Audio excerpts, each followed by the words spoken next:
ધોરીમાર્ગ પર ફેવિકોલ ભરેલી ટ્રક ડિવાઈડર સાથે અથડાઈ, કેબિનનો કચરઘાણ થયો, ઇજાગ્રસ્ત ડ્રાઈવર સારવાર હેઠળ. વડોદરા નજીક આવેલા રાષ્ટ્રીય ધોરીમાર્ગ નંબર 48 પર અકસ્માતનો સિલસિલો યથાવત રહ્યો છે. આજે વહેલી સવારે વરણામા ગામના બસ સ્ટેશન નજીક મહારાષ્ટ્રથી અમદાવાદ તરફ ફેવિકોલના બેરલ ભરીને જતી એક ટ્રકના ચાલકે વાહન પરનો કાબુ ગુમાવતા ટ્રક ધડાકાભેર માર્ગ વિભાજક ડિવાઈડર સાથે અથડાઈ હતી. આ અકસ્માત એટલો ભયંકર હતો કે ટ્રકની કેબિનનો કચરઘાણ વળી ગયો હતો. માર્ગ પર ફેવિકોલના બેરવેલ વેરવિખેર થતા ધોરીમાર્ગ પર ચીકણા પ્રવાહીની રેલમછેલ જોવા મળી હતી.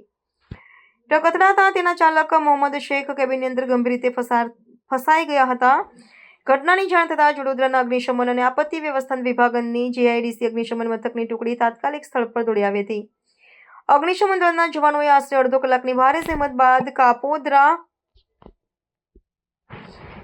જહેમત બાદ કાપકૂપ કરીને કેબિનમાંથી ચાલકનું સુરક્ષિતપણે બહાર કાઢ્યું હતું. ત્યારબાદ ઇજાગ્રસ્ત ચાલકને ત્વરિત સારવાર માટે હોસ્પિટલમાં ખસેડવામાં આવ્યા હતા. અકસ્માતને પગલે ધોરીમાર્ગ પર લોકોના ટોળા એકઠા થતા થોડા સમય માટે વાહન વ્યવહારની ગતિ ધીમી પડી હતી અને ટ્રાફિક જામની સ્થિતિ સર્જાઈ હતી. ઘટનાની જાણ થતાં માંજલપુર પોલીસની ટુકડી તાત્કાલિક સ્થળ પર પહોંચી હતી અને વાહન વ્યવહાર પૂર્વવત કરાવ્યો હતો.